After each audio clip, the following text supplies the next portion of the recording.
Oke, kita mulai lagi. Ini volumenya suara saya yang kenceng atau volumenya kenceng ya? Oke, kita punya dua topik lagi, enkripsi sama intrusion detection. Nah, saya tadi firewall udah termasuk sampai blokir situs porno segala macam. Kita masuk ke enkripsi atau intrusion detection. Ini jujur dulu ya. Intrusion detection lebih rumit, takutnya tidak terlalu bermanfaat buat Anda nanti kerja. Jadi saya taruh paling belakang nih, karena terlalu rumit. Tapi ini saya di intrusion detection kita bisa ngeliat jiwanya bagaimana tekniknya kita mendeteksi kalau ada orang melakukan serangan. Kira-kira kayak gitu. Kalau dalam bahasa sederhana di intrusion detection itu kira-kira bagaimana sebuah antivirus itu kerja. Cuman ini bukan antivirus, ini adalah anti hacker. Gimana caranya kita mendeteksi ada hacker masuk ke sistem yang kita pertahankan, kira-kira gitu. Kalau enkripsi ini yang bakal sangat Anda pakai di pekerjaan, dan ini yang kemungkinan bisa menjadi dasar bagaimana caranya supaya di TNI bisa menjalankan tanda tangan digital, menjalankan namanya KTP digital, supaya nanti identitas anggota itu ada elektroniknya. Ini adanya di enkripsi ini. Oke. Mungkin sebelum terlalu jauh, tadi udah kita lihat bagaimana kita ngejebolin pura-pura bikin hoax pakai email dan sebagainya. Oke, sekarang saya kasih presentasi dah. Bagian ini presentasi. Jadi kita akan masuk ke enkripsi ya. Tapi nanti saya kasih lihat praktek benernya, bentuknya praktek. Cuma di sini saya akan kasih lihat presentasinya dulu. Ini adalah dasar yang dipakai untuk Undang-Undang Informasi dan Transaksi Elektronik. Dasarnya ada di sini. Cuman ini bukan migrasi ke e-commerce. Ini kalau Anda lihat filenya, ini dibikin bulan 5 tahun 2000. Jadi filenya dibikin sekitar 24 tahun yang lalu. Beres ya? Kira-kira 24 tahun yang lalu ini udah sampai mana ceritanya? Udah TNI belum? Hah? SMA ya? Oke. Ada yang SMP, ada yang SMA. Jadi ini file ini dibikin 24 tahun yang lalu. File ini yang jadi dasar untuk Undang-Undang Informasi dan Transaksi Elektronik. Jadi file ini. Tapi bukan saya yang bikin waktu itu. Yang bikin adalah ini. Saya kasih lihat ya. Bentar. Ini dia. Nih. Arianto Mukti Wibowo. Dia yang bikin dan dia adalah otak di belakang Undang-Undang Transaksi Elektronik, terutama yang transaksi elektroniknya. Di sini akan diperkenalkan yang namanya Public Key Infrastructure Certificate Authority. Orangnya dia. Siapakah Arianto Mukti Wibowo? Saya kasih lihat aja dulu. Ini kalau kita googling Arianto Mukti Wibowo. Oke, saya ambil gambarnya. Gambarnya adalah ini orangnya masih muda. Ini nisannya. Jadi udah meninggal almarhum. Beliau pesennya. Jadi saya nggak tahu bahwa itu pesan terakhirnya dia. Kayaknya dia tahu dia umurnya nggak lama lagi waktu itu. Beliau adalah dosen di Universitas Indonesia dan dia sekolahnya di Singapura. Kemudian pesan terakhirnya dia cuma simpel aja, tolong ilmu gua disebarin ya. Oke. Saya bilang gitu ya, saya nggak tahu kenapa dia pesen kayak gitu. Tumben banget ada orang pesen kayak gitu ke saya ya. Nggak lama sesudah itu dia meninggal. Gitu ya. Ini. Jadi dia otak di belakang transaksi elektronik itu dia. Oke. Nah, saya akan pelan-pelan ngasih lihat gimana cara berpikir atau arsitektur yang dipakainya di transaksi elektronik supaya kita bisa ngerti bagaimana kita bisa ngoperasiin sistem di TNI di mana di kantor dan sebagainya supaya aman gitu ya. Pakainya sekarang mungkin pakainya BSSN ya, yang BSRE itu dari BSSN, makanya yang itu sih.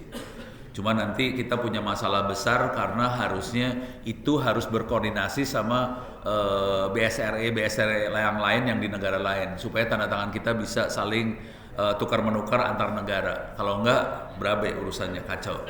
Oke. Nah, sekarang saya akan masuk ke slide-nya lagi. Nih, saya akan coba slideshow. Start current slide. Oke. Kalau kita pengen lihat di browser, kita bisa. Ini kalau kita lihat nih browsernya Microsoft apa ini zaman dulu nih, Microsoft apa sih lupa saya. Pokoknya ini Microsoft punya nih browsernya. Di browsernya Microsoft ada apa namanya? Ada settingan buat security. Kemudian di sini ada security zone, ini ada internet zone dan sebagainya. Satu lagi browser yang dipakai mungkin udah nggak ada hari ini namanya Netscape Communicator. Di sini ada sertifikat Yours People website ini. Jadi ini kalau melihat yang namanya sertifikat bisa dilihat di sini. Nah sekarang kalau kita lihat browsernya kita, ini browsernya kita, sertifikat bisa dilihat di sini. Ini ada titik 3 biji di sebelah kanan. Ini saya makainya Chrome, Google Chrome. Saya klik ini, kemudian di sini ada setting. Oke. Saya gedein biar kelihatannya lebih terlalu gede. Setting di sini ada privacy security. Di bagian bawahnya itu ada security lagi. Jadi privacy security masuk ke security. Oke, kita lihat ke bagian bawahnya. Di sini ada manage security keys. Ini dia makhluk. Kok nggak ada? Oh, sertifikat managed by Chrome. Manage sertifikat. Nah ini dia. Jadi di sini ada sertifikat, ada server sertifikat, ada authorities, ada macam-macam. Tapi ini kondisinya kosong semua. Ini ada server, ada beberapa yang authorities ada 2. Oke. Nah yang jadi masalah besar adalah authorities, kira-kira sertifikat dalam bahasa manusianya kira-kira KTP yang kita punya, identitas. Nama saya Ono, organisasinya apa, expirednya kapan, ini sertifikat. Harus ada yang mengeluarkan sertifikat itu, namanya certificate authorities. Kalau di Indonesia, sertifikat authorities paling tingginya barangkali BSSN, Badan Siber Sandi Negara. Kemudian di bawahnya ada Kominfo. Sebetulnya TNI pun bisa bikin sertifikat authority sendiri yang mengacu ke BSSN, kira-kira gitu. BSSN harusnya berjuang supaya dikenal di internasional, kira-kira gitu, supaya tanda tangan kita semua, kalau tanda tangannya bisa nanti dipakai di luar negeri, kira-kira kayak gitu. Kalau di sini kelihatan ada lembaga-lembaga yang jadi authorities di sini. Dan kita bisa import sertifikat ini. Ini siapa nih? Oh, untrusted. Ini untrusted. Kalau untrusted gini saya bisa delete aja. Ya ntar lah saya delete. Ini kelihatan untrusted. Ini gue kemasukan setan apa masuk sini ya. Pokoknya ini lagi untrusted nggak beres nih. Gitu ya.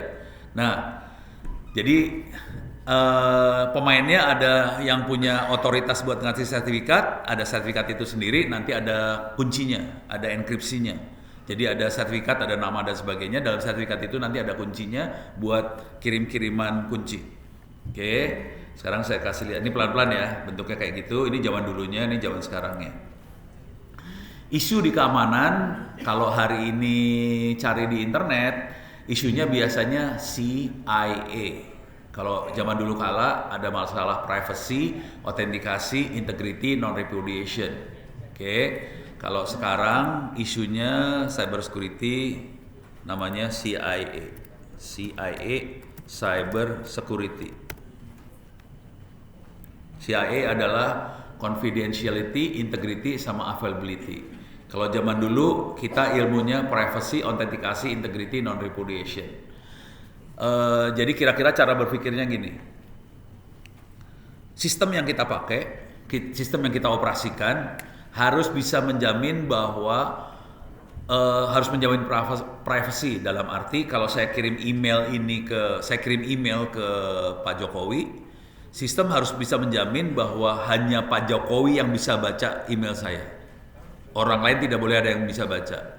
Dan Pak Jokowi juga harus bisa menjamin bahwa dia tahu ini email dari Ono, bukan orang lain. Jadi bisa dua arah nih. Yang penerima bisa tahu, yang pengirim juga bisa tahu. Pokoknya saling ngamanin masing-masing. Jadi sistem bisa ngatur privacy. Oke. Bayangkan, ini semua elektronik loh. Semua elektronik, bentuknya file. Bisa di-copy sama orang lain. Orang lain yang tidak berkepentingan harus bisa dibikin tidak bisa baca message yang kita kirim. Jadi message hanya bisa dibaca oleh yang dituju aja. Yang tidak dituju nggak boleh bisa baca. Walaupun dia dapat filenya, dia tidak boleh bisa baca. Kira-kira kayak gitu. Serem loh itu, susah loh. Bayanginnya susah. Bayangin ini file. Teknik yang biasa dipakai sama sebagian besar orang adalah kita mengirim filenya di zip. Zipnya dikasih passwordnya dikasih ke yang dituju, nanti yang dituju bisa buka file zip tadi dengan password yang dikirim. Kira-kira gitu. Bayangkan kalau passwordnya bisa jatuh ke tangan orang, atau passwordnya bisa dihack karena passwordnya terlalu pendek. Itu jadi jebol semua urusan privasinya. Beres ya, ini kebayang privacy. Sekarang autentikasi. Autentikasi tadi. Si penerima harus bisa ngecek ini yang ngirim Ono bukan. Ono juga harus bisa memastikan bahwa yang nerima hanya Pak Jokowi, orang lain nggak ada yang bisa nerima. Kira-kira kayak gitu autentikasi. Ingat, ini semua elektronik, itu yang susah. Tapi nanti saya pelan-pelan nanti saya praktekin beneran ya. Saya praktekin bagaimana proses ini bisa terjadi. Terus integrity itu kira-kira gini cara berpikirnya. Kalau kita ngirim teks ke mana? Ke Bappenas misalnya, saya ngirim tulisan ke Bappenas. Isinya kira-kira gini, Bapak-bapak di Bappenas, saya minta anggaran 100 juta rupiah. Angkanya nolnya berapa kalau 100 juta? Ada 8 nol. 1 dengan 8 nol. Bappenas, saya minta anggaran 100 juta rupiah. Yang namanya integrity itu kira-kira gini, kalau file ini sampai di Bappenas, angka nolnya bertambah 1, Bappenas harus bisa tahu bahwa ini filenya sudah compromise. Filenya ini udah dihack. Jadi dia nggak perlu tahu angka awalnya berapa, tapi dia harus tahu bahwa ini bukan yang original lagi. Jadi yang namanya integritas, kita harus bisa ngecek apakah file ini sampai di tujuan masih sama-sama yang ori atau berubah. Itu integritas. Beres ya? Kalau non-repudiation kira-kira gini. Non-repudiation adalah file ini, bayangkan file ini adalah file elektronik. Non-repudiation adalah barang bukti yang tidak bisa disangkal di pengadilan. Cuman bayangkan ini filenya elektronik, bisa kita edit seenak jidat. Bayangkan dengan file yang bisa diedit seenak jidat, dibawa ke pengadilan, hakim bisa tahu bahwa ini adalah barang bukti yang ngaco. Ini barang buktinya udah dirubah di tengah jalan. Kira-kira gitu. Beres ya? Ini harus bisa ditemuin. Saya ulang lagi. Privacy, urusannya hanya yang dituju yang bisa baca. Autentikasi harus bisa saling tahu. Ini yang ngirim Ono bener atau Ono bohong. Kayak tadi, saya kirim email, saya pura-pura jadi Pak Jokowi. Saya kirim email, saya pura-pura jadi pabrik yang di Cina. Si penerima harus bisa ngecek, ini Jokowi bener, ori atau KW. Ini autentikasi. Dari emailnya bisa dicek ntar. Oke. Nanti saya akan coba praktekkan, cuman saya nggak tahu. Ini saya ngomong sampai jam 3 berapa nih sekarang? 3.30. 3.20 kayaknya ya. 5 berapa? Asar jam berapa? 15. Kita sampai asar aja ya. Biar bisa langsung 15 jadi break sampai jam 30 menit ya. 3.30 ya. Jadi azan kita break, sholat, maklum ini katanya pahalanya berapa kali lipat sekarang? Hah? Oh ribuan kali lipat ya. Oke, kita ngejar pahala kan. Bukan paha tante, bukan paha lu kan.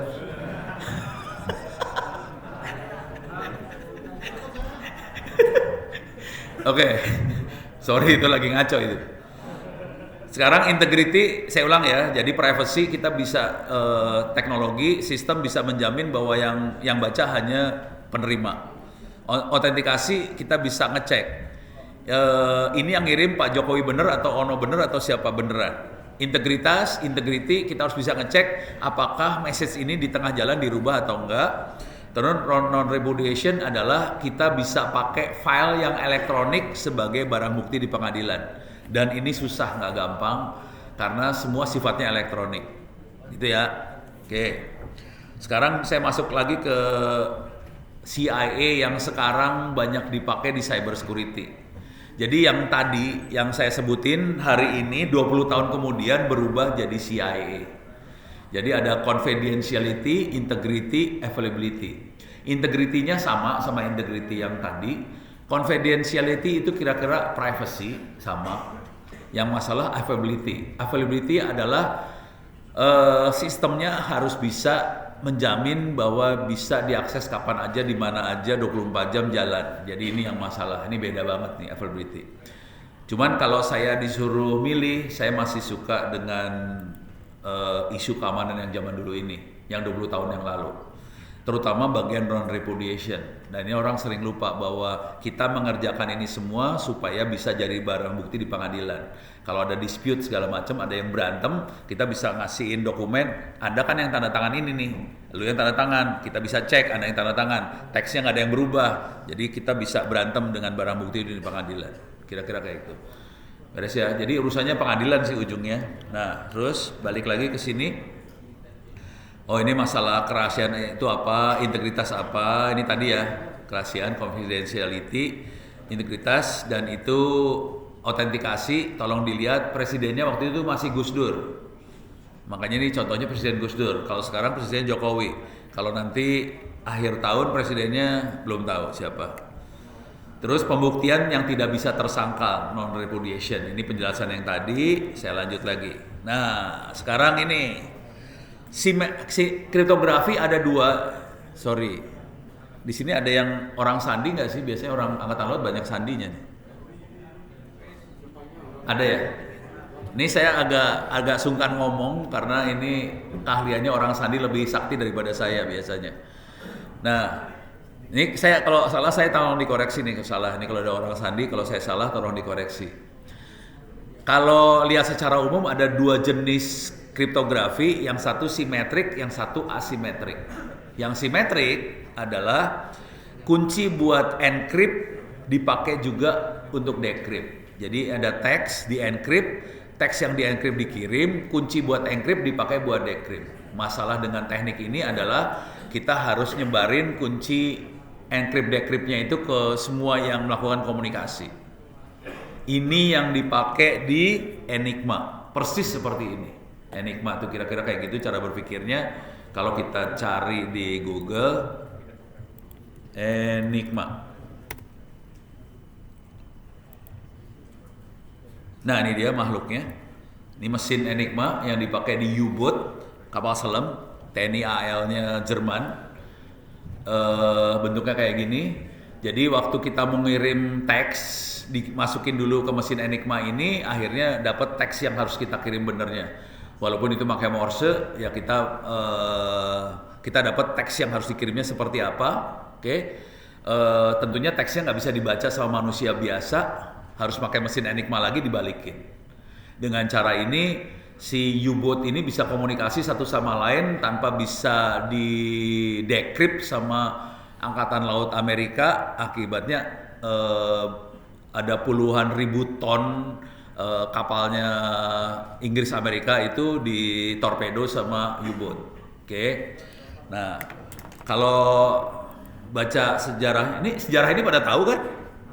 Tahu ya, ini gambarnya doang ya. Enigma U-boat apa ya? U-boat ditangkap, bahasa Inggrisnya ditangkap aja, capture ya.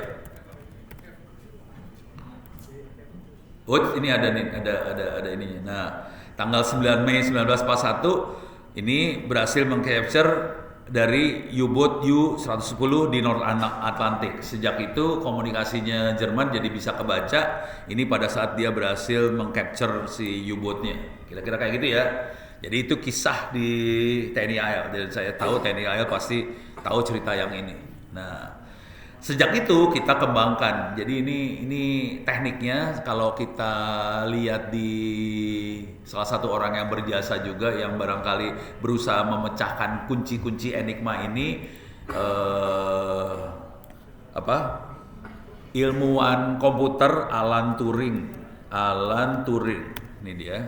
Ini orangnya. Ini yang berusaha ngejebolin enigma itu tadi juga. Jadi ada orang yang berusaha ngejebolin, ada teknik yang lebih gampang, tangkap aja U-boat-nya, dapetin mesin enigmanya, kira-kira gitu. Jadi ada dua sisi. Ada yang dari sisi ilmu, matematik dan sebagainya, ada orangnya, ada satu lagi dengan nangkep alatnya. Ini beres, ini dapat enigmanya. Dapat ini. Pertanyaannya, apakah teknik yang ini masih dipakai sampai sekarang atau enggak? Masih. Jadi tahu semua masih dipakai ya. Kenapa masih dipakai? Karena teknik ini adalah teknik yang paling cepat kalau kita mau mengenkripsi data. Jadi kalau kita mau mengenkrip, ini paling cepat. Teknik yang lain lebih lambat prosesnya dan butuh komputer yang lebih gede. Makanya kalau kita mau cepat-cepat aja, kita pakai yang ini. Tapi kalau mau gede-gede, kalau mau yang lebih aman, ada satu lagi yang pakai asimetrik itu lebih aman tapi lebih lambat. Kira-kira kayak gitu. Oke. Nah, sekarang kita pelan-pelan masuk ke dunia yang ini.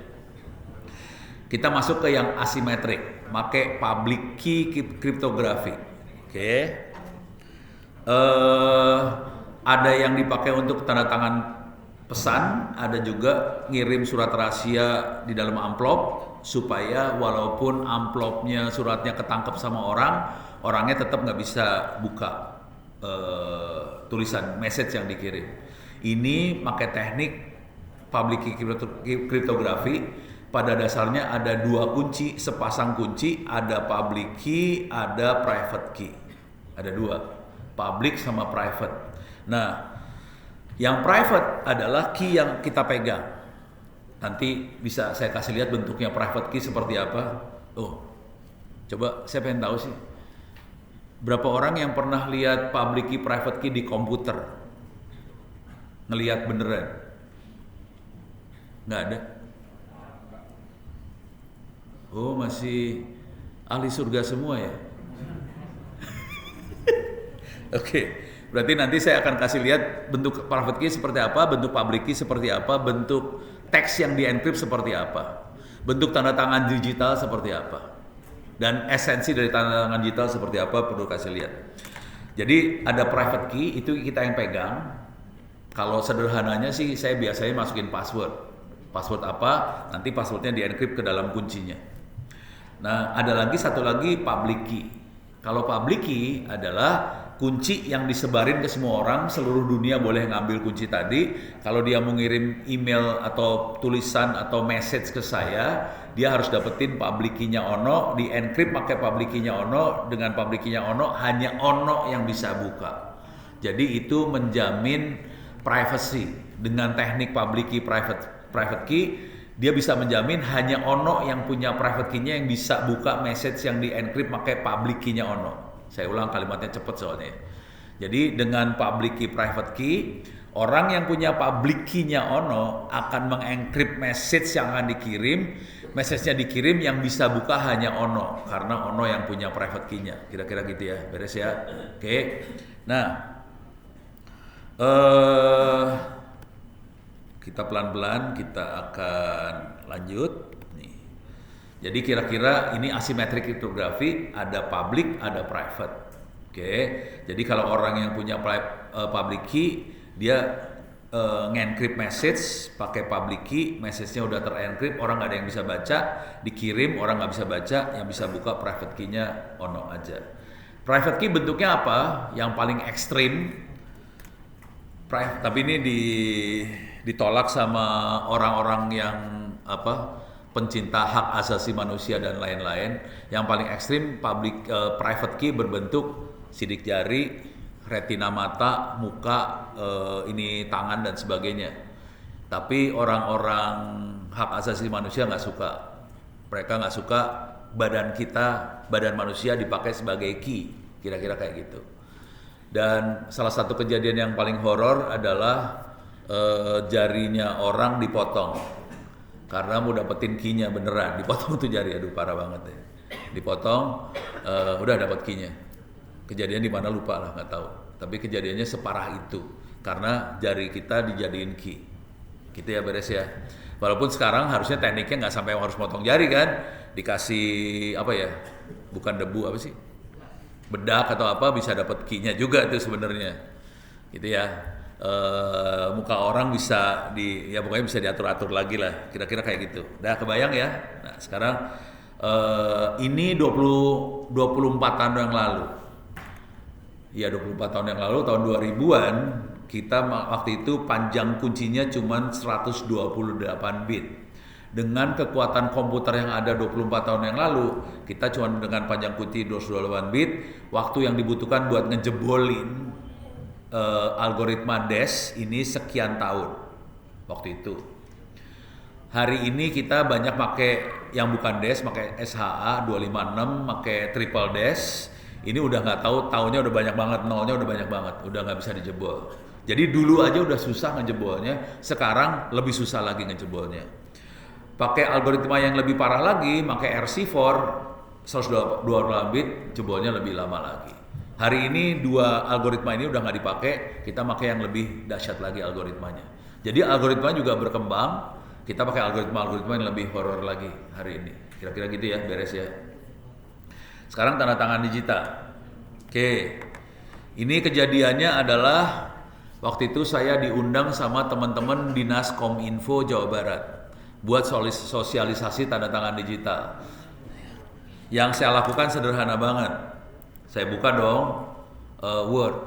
Oke, saya tulis. Teman-teman, saya pengen bikin surat buat gubernur Anda kepada yang terhormat Bapak Ridwan Kamil. Ini pakai Zoom nih. Di tempat. Dengan hormat. Saya kasih berita bla bla bla bla bla bla bla gitu ya, Bapak Ridwan Kamil terakhir dengan hormat. Salah. Hormat saya, gitu ya. Saya attach lah tanda tangan saya di sini. Saya klik insert image. Saya cari dong tanda tangannya Ono. Mana tanda tangannya Ono? VAR, data, backup, private,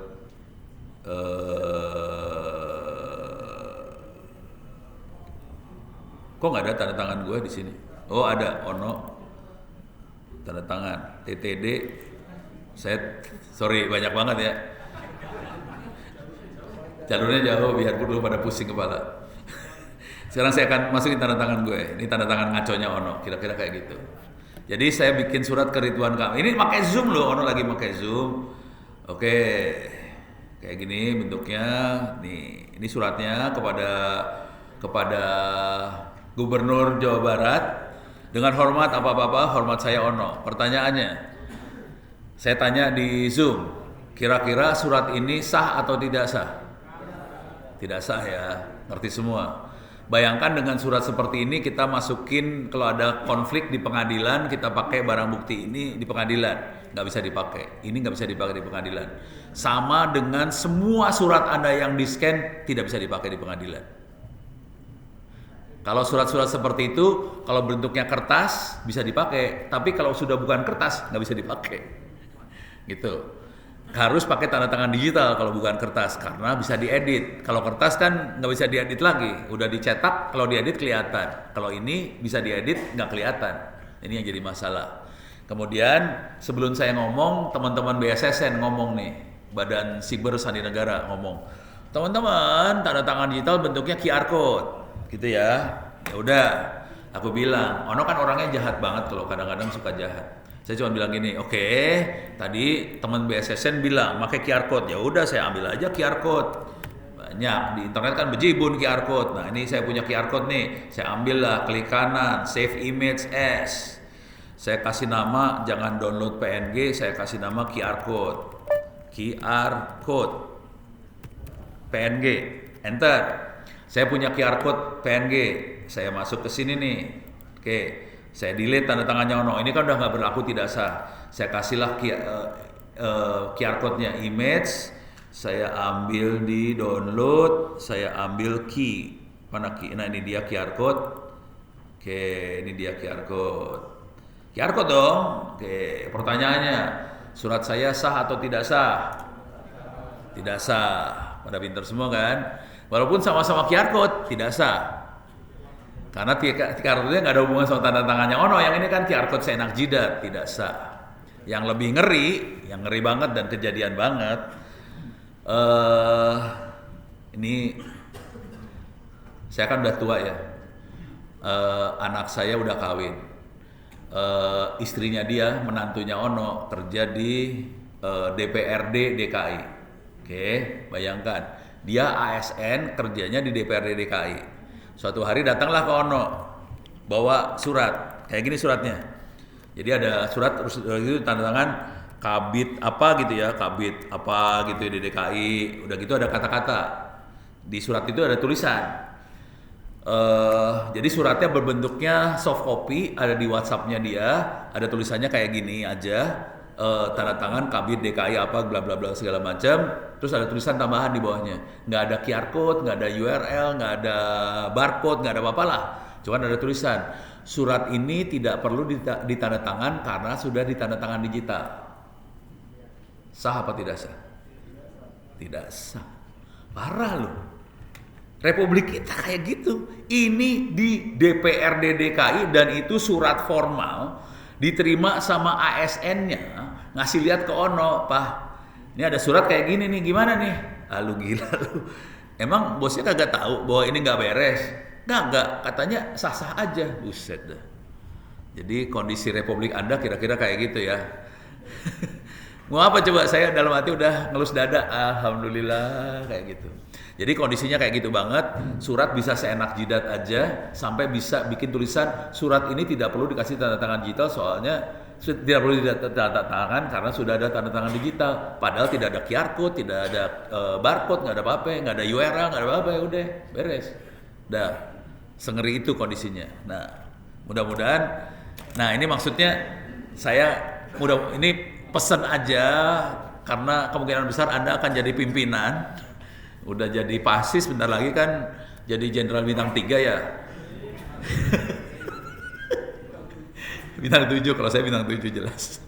Nah mudah-mudahan nanti bisa ngerti bahwa ini bermasalah gitu ya. Nah, oke, ini saya tutup ya. Nah, ya udah. Ini sekarang kita masuk ke slide-nya lagi. Apakah itu tanda tangan digital? Ini ngasih lihat konsepnya dulu, nanti pelan-pelan nanti saya akan praktekkan. Bentuk prakteknya seperti apa, tampilan tanda tangan digital seperti apa akan kita lihat. Oke. Udah azan ini? Ya udahlah. Break lagi dulu ya. Sampai ke 3.45. Hah? 45 ya? Oke. Break sampai 3.45. Silahkan kita menambah pahala masing-masing. Oke.